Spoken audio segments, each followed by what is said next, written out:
Thermodynamics, lesson number 10.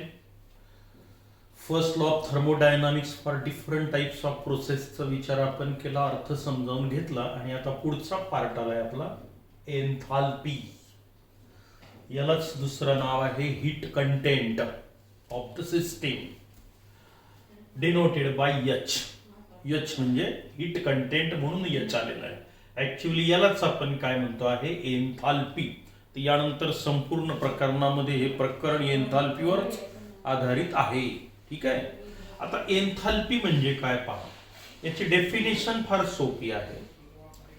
Enthalpy is defined as it is the total energy of the system, means internal energy, including the pressure volume type of work energy, called as a enthalpy.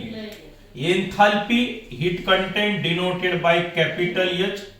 It is the sum of internal energy of the system denoted by U and including the pressure volume type of work energy called as a enthalpy. आता definition समजते का पहा बरं. You म्हणजे कोण, internal energy म्हणजे कोण, प्रत्येक पदार्थात साठवलेली एनर्जी, ज्याला इंटरनल एनर्जी म्हणतो आपण.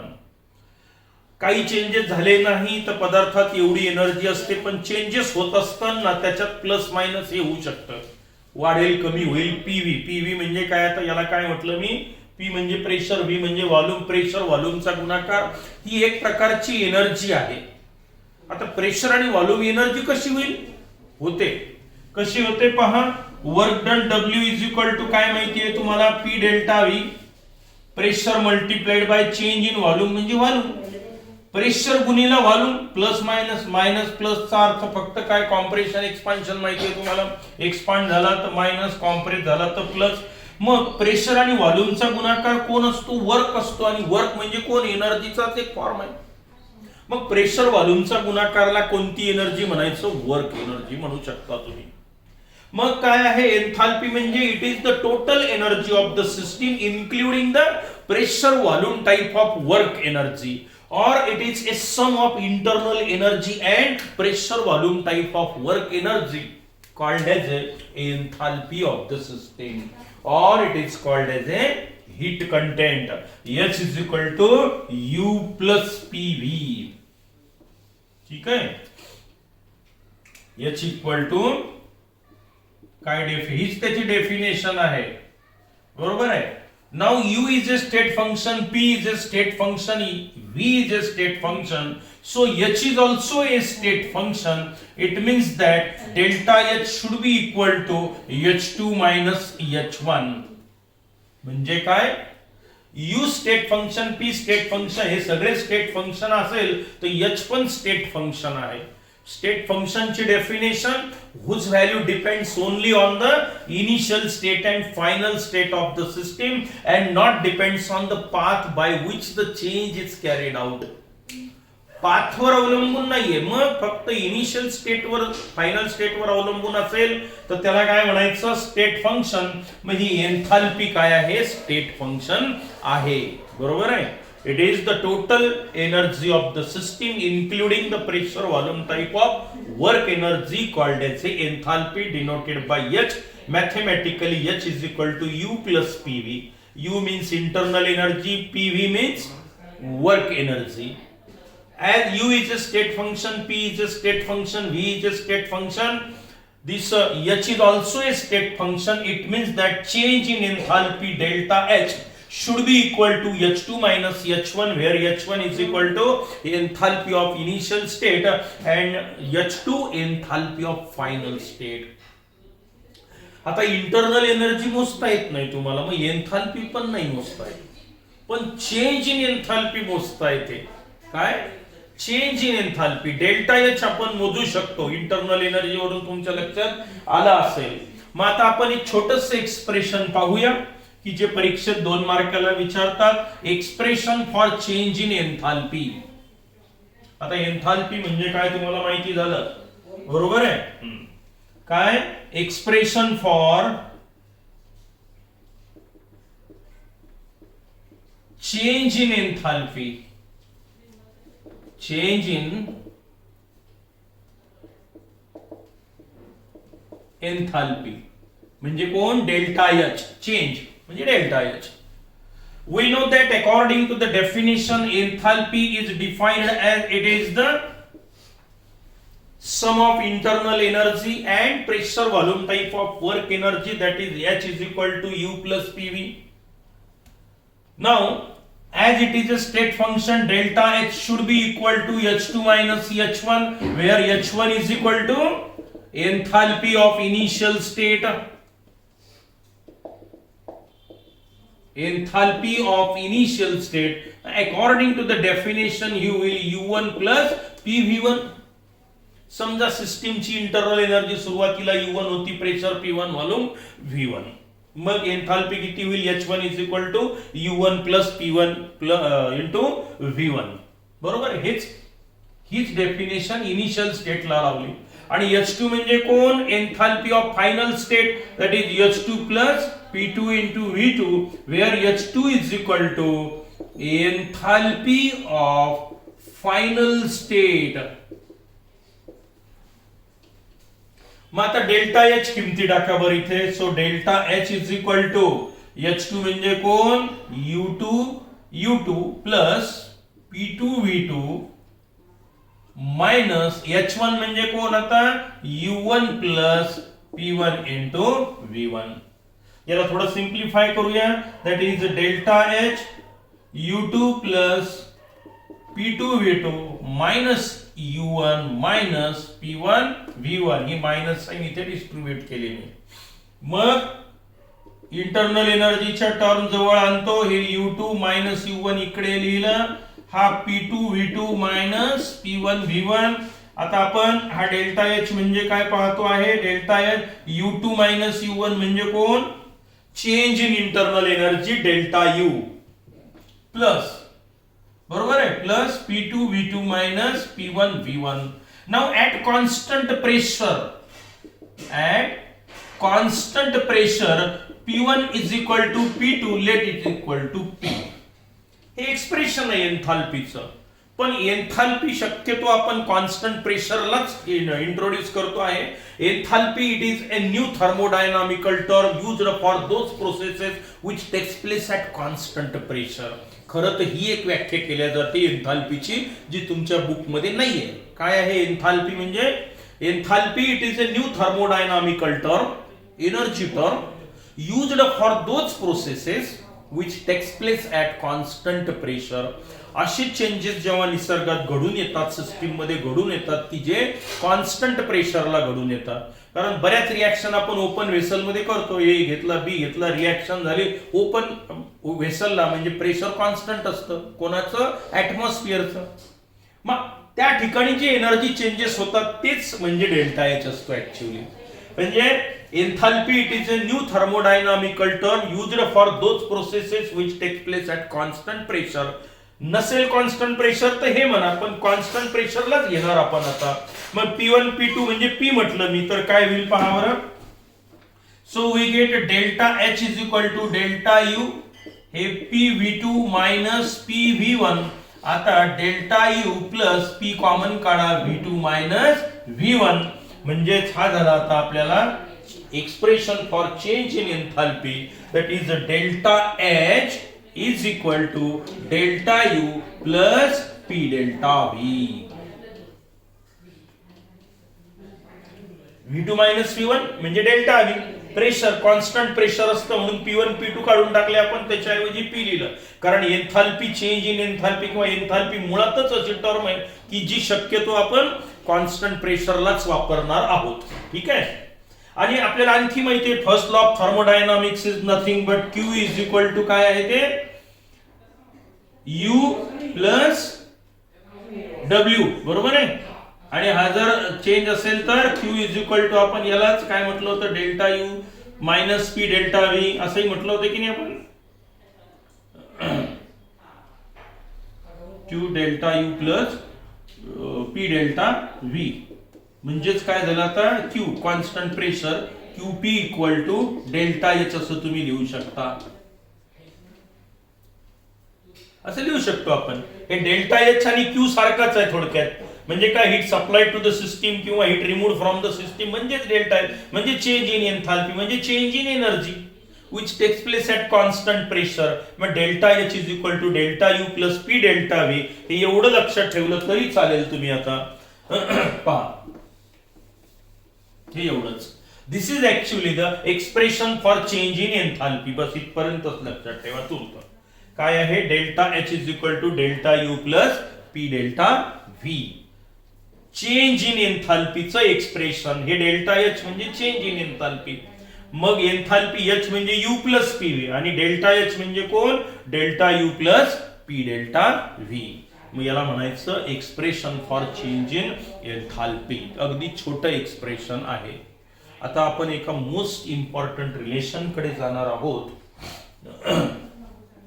की ज्यावर आधारित प्रॉब्लेम नेहमी विचारला जातो किंवा हे एक्सप्रेशनही परीक्षेमध्ये 2 मार्काला विचारल्या जातात.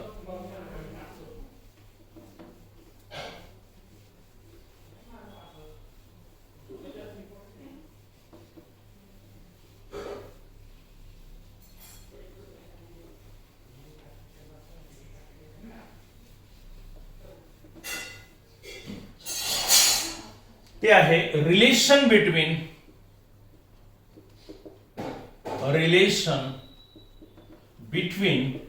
Change in enthalpy delta H and change in internal energy delta U. अतिशय महत्वाचा पॉइंट आहे हा. For chemical reaction relation between delta H and delta you. आता पहा, फॉर रिएक्शन साठी डेल्टा एच आणि डेल्टा एखादी रिएक्शन घडून राहिली बीकर मध्ये वगैरे, तेव्हा डेल्टा एच डेल्टा यू मध्ये काय रिलेशन असतं हे आपल्याला पाहायचं आहे. याच्यात 2 पार्ट आहेत. पहिला पार्ट घेऊया आपण. When all the reactants and products of the reactions if they are present either in solid state और इन लिक्विड स्टेट. समजा आपली रिएक्शन मध्ये सगळे रिएक्टंट एक तर सॉलिड आहेत किंवा सगळे लिक्विड आहेत किंवा लिक्विड आणि सॉलिडचं मिक्सचर आहे. अशा वेळेला काय होईल पहा बरं. अशा वेळेला आपला एक अगोदर मेन रिलेशन आहे delta H is equal to delta U plus P delta V. Any doubt? आताच बघितलं आपण relation for change in enthalpy. Delta H is equal to delta U plus P delta V. Suppose this is equation number 1. Now first part, when the reactant and products or both, when they are present either in solid or liquid state, then here change in volume during the reaction it is negligible. कारण solid state आणि liquid state already एवढे compact असतात की pressure थोडंफार कमी जास्त जरी झालं तर त्याच्यावर त्याचा परिणाम होत नसतो. त्याचा व्हॉल्यूम काही फार एक्सपांड होत नाही. पण गॅसियस स्टेटच्या बाबतीत मात्र ते आपल्याला प्रामुख्यानं दिसून येत असतं, विशेषतः कॉन्स्टंट प्रेशरला. मग कॉन्स्टंट प्रेशरला चेंज इन व्हॉल्यूम हा निग्लिजिबल असतो. म्हणजे काय, at when the reactant or products are present in solid or liquid state, then here change in volume delta V is equal to 0 because it is negligible. जेव्हा reactant आणि product, समजा A it gives B अशी एक reaction आहे solid state आणि समजा liquid state आहे. आता इथे प्रेशरचा परिणाम सॉलिडवर फारसा होणार नाही. प्रेशर कमी जास्त झालं, कॉन्स्टंटच आहे आपण म्हटलो तसं. मग हे कॉन्स्टंट असेल किंवा थोडंफार कमी जास्त जरी झालं तरी त्याच्या व्हॉल्यूमवर काही परिणाम होणार नाही. फायनल व्हॉल्यूम इनिशियल व्हॉल्यूम जवळपास सारखाच राहील. म्हणजे change in volume delta V is equal to 0 असेल तर काय मिळालं पहा बरं तुम्हाला. Delta H is equal to delta U P multiplied by 0, that is delta H is equal to delta U. This is the relation between delta H and delta U for those chemical reactions in which the reactant or product both are present in either solid state or in the liquid state. जेव्हा solid liquid state मध्ये reactant product असतील तेव्हा हे relation जे आहे, कारण तिथे expansion होणार नाही म्हणून हे 0 झालं. हे 0 झालं म्हणजे डेल्टा एच डेल्टा यू काय झाला अशा वेळेला सारखाच असतो. पण आता दुसरा पार्ट अतिशय महत्वाचा आहे आणि तो आहे relation between delta H and delta U, if reactant or product or both or any one of them is present in the gaseous state, then delta V is not equal to 0. आता सगळ्यात महत्वाचं relation घेणार आहोत आपण. काय म्हटलं मी आता की जर समजा तुमचे रिएक्शन आहे A gas it will give B gas किंवा काय टॉईस बी गॅस काही असो ते टॉईस बी दिलं किंवा साधी गॅसियस स्टेट मधली रिएक्शन पहा बरं nitrogen gas plus 3 hydrogen gas it will give twice ammonia NH3 gas. ही एक रिएक्शन घ्या आता. म्हणजे हे गॅसियस स्टेट मध्ये आहे हे गॅसियस स्टेट मध्ये आहे नाही का. मग अशा वेळेला मात्र delta H equal to delta U भरत नाही तो वेगळा भरतो. मग काय रिलेशन आहे ते आपल्याला शोधून काढायचं आहे आता. Now we know that the relation between delta H and delta U is equal to delta H equal to delta U plus P delta V. हे माहिती आहे आपल्याला बरोबर आहे.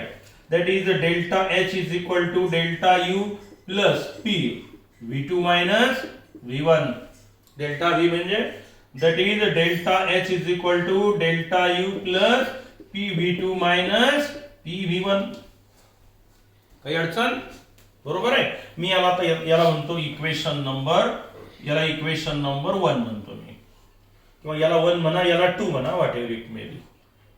Now we know that the general gas equation for ideal gases ideal हे नेहमी येत असतं. आयडियल गॅस इक्वेशन काय आहे for ideal gas. The general gas equation is PV is equal to nRT at constant temperature and pressure. Constant temperature pressure ला हे relation असतं PV is equal to nRT. Now applying this general gas equation for reactant as well as for product. Reactant आणि product दोघांसाठी पण ते apply करूया आपण. हे आयडियल गॅस आहे असं बिहेवियर केलं आपण याचं समजलं बिहेवियर आयडियल आहे तेव्हा हे रिलेशन काय होईल रिएक्टंट साठी आणि प्रॉडक्ट साठी पहा. लेट प्रेशर कॉन्स्टंट आहे म्हणजे प्रेशर P आहे. व्हॉल्यूम सुरुवातीला V1 होता where V1 is the volume of the reactant. या रिएक्टंटचा व्हॉल्यूम किती आहे म्हटलं मी V1 is equal to N1 number of moles of gaseous reactant R general gas constant universal gas constant आणि T म्हणजे temperature at constant temperature and pressure. Temperature constant pressure constant आहे R हा universal gas constant आहे. बदलणारे कोण आहेत volume बदलेल रिएक्टंटचा आणि नंबर ऑफ मोल्स म्हणायचं याला. एक मोल म्हणजे किती ॲव्होगाड्रोज नंबर एवढे मॉलिक्यूल त्याचं मास म्हणजे काय मोलार मास. ठीक आहे. मग N1 म्हणजे काय म्हणायचं नंबर ऑफ मोल्स मॉलिक्यूल नव्हे ॲव्होगाड्रोज नंबर आहे एक 6.022 10 to the power 23 एवढे मॉलिक्यूल एकत्र आले की कोण तयार होतं एक मोल त्याचं मास म्हणजे काय मोलार मास म्हटलं जातं त्याला. मग N1 म्हणजे काय number of moles of the gaseous state gaseous reactant याला मी इक्वेशन नंबर 2 म्हणतो. हे रिएक्टंट साठी झालं नाही का फॉर रिएक्टंट. आता फॉर प्रॉडक्ट साठी काय होईल समजा प्रॉडक्टचा व्हॉल्यूम बदलला V2 प्रेशर जेवढं तेवढंच आहे कॉन्स्टंट प्रेशरला काढतोय नंबर ऑफ मोल्स बदलले R आणि T R बदलत नाही T बदलत नाही. दिस इज फॉर प्रॉडक्ट हे फॉर रिएक्टंट आणि हे फॉर प्रॉडक्ट. पहा बरं जनरल गॅस इक्वेशन मी रिएक्टंट साठी अप्लाय केलं प्रॉडक्ट साठी अप्लाय केलं. रिएक्टंटचा व्हॉल्यूम किती V1 रिएक्टंटचे मोल किती N1 प्रॉडक्टचे मोल किती N2 म्हणजे 2 मोल झाले बदलले मोल. हे बघा इथे बदलले की नाही. हा 1 मोल घेतला हा 3 मोल घेतले 3 आणि 1 4 मोल होते तयार किती झाले 2 मोल बदलले की नाही. हे 4 मोल होते 2 मोल झाले 1 मोल होता 2 मोल झाले. 1 चे 2 होऊ शकतात 2 चे 3 होऊ शकतात कमी होऊ शकतात जास्त होऊ शकतात सारखे राहू शकतात बरोबर आहे. मग आता काय होईल पहा बरं. रिएक्टंट साठी मी general ideal gas equation apply केलं प्रॉडक्ट साठी अप्लाय केलं PV1 PV2 हे ज्या किमती आहेत इक्वेशन 1 मध्ये मी आता 2 आणि 3 च्या टाकून देतो काय मिळेल पहा बरं. आता keeping this value in equation 1 we get delta H is equal to हा डेल्टा H इक्वल टू हा डेल्टा U जसाच्या तसा मी ठेवला प्लस PV2 म्हणजे कोण हे PV2 म्हणजे कोण N2 RT मायनस PV1 म्हणजे कोण N1 RT. बरोबर आहे. मग delta H is equal to कोण, डेल्टा यू, यातला आरटी कॉमन निघतंय, N2 मायनस N1 शिल्लक राहील RT. Now N2 minus N1 is denoted by delta N gas. हे गॅसियस स्टेट मध्ये असणं आवश्यक आहे. वेअर डेल्टा एन म्हणजे कोण, it is N2 minus N1 gaseous state, N2 gas minus N1 gas म्हणजे delta N gas. Change in number of moles of gas, किंवा it is the difference between number of moles of gaseous product minus number of moles of gaseous reactant. काढावर इथे किंमत, प्रॉडक्टचे मोल हा N2 आहे, हा N1 आहे, म्हणजे N2 मायनस N1, 2 मायनस 1 म्हणजे 1 झालं. इथे 2 मायनस 4 म्हणजे मायनस 2 होईल, ते नाही का. इथे प्रॉडक्टचे मोल किती, 2, रिएक्टंटचे किती, 3 आणि 1 4, म्हणजे काय होईल ते 2 मायनस 4 म्हणजे मायनस 2 होईल.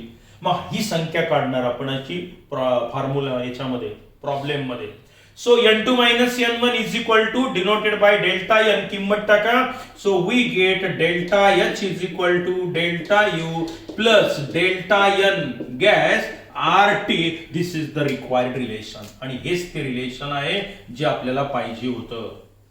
आणि डेल्टा एन म्हणजे कोण, हे लिहिलंय मी, number of moles of gaseous product minus number of moles of gaseous reactant. Liquid solid असेल तर सोडून द्या, पण गॅसियस स्टेट मध्ये असेल तर परिणाम होतो. आणि आपल्याला आता नवीन रिलेशन मिळालं, relation between delta H and delta you at constant temperature and pressure when reactant और प्रोडक्ट और both they are present in gaseous state. हे ते रिलेशन आहे की ज्यावर काय असतं, प्रॉब्लेम असतो, येतो, बऱ्याच वेळेला येतो. किंवा आणखी अतिशय महत्वाच्या रिलेशन कडे आपण याच्यानंतर जाणार आहोत.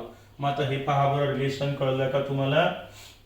याच्यात 2 पार्ट पाहिले आपण. पहिला पार्ट काय होता, पहिला पार्ट होता आपला, if reactant and product or both they are present in either solid or liquid state then P delta V equal to 0. So delta H equal to delta U. संपला पहिला पार्ट. आता 2 पैकी एक जरी गॅसियस स्टेट मध्ये असेल किंवा दोघेही गॅसियस मध्ये, रिएक्टंट प्रॉडक्ट किंवा रिएक्टंट किंवा प्रॉडक्ट कोणी एक जरी गॅसियस स्टेट मध्ये असेल तर मात्र डेल्टा एच आणि डेल्टा यू सारखा नसतो. तो कितीने काढता येतो, delta H equal to delta U plus delta NRT. हे त्यामध्ये रिलेशन आहे. आता मग आता हा डेल्टा एन म्हणजे कोण हे इथे लक्षात येतं. मी एक्झाम्पल साठी घेतलं. हे मेन रिलेशन माहिती आहे.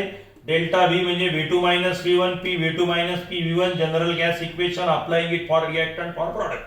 N1 म्हणजे कोण, number of moles of gaseous reactant. N2 म्हणजे कोण, number of moles of gaseous product. R म्हणजे कोण, युनिव्हर्सल गॅस कॉन्स्टंट. T म्हणजे कोण, टेम्परेचर की जे कॉन्स्टंट आहे. P म्हणजे कोण, प्रेशर. एन्थाल्पी मुळातच कॉन्स्टंट प्रेशर साठी असते. V1 V2 म्हणजे कोण, initial volume of reactant. V2 म्हणजे कोण, volume of the product. Volume of reactant, volume of product, initial volume, final volume. मग किमती टाकल्या इथे आणि मला हे रिलेशन मिळालं. तर असा हा 2 पॉइंट आपण घेतले आज. एन्थाल्पी म्हणजे काय, expression for change in enthalpy, आणि relation between delta H and delta U for reactions. Solid state मध्ये असेल तर काय, लिक्विड स्टेट मध्ये असेल तर काय, गॅसियस स्टेट मध्ये असेल तर काय. बरोबर आहे. मग इथे आपण पुरे करूया. ठीक आहे. Good bye.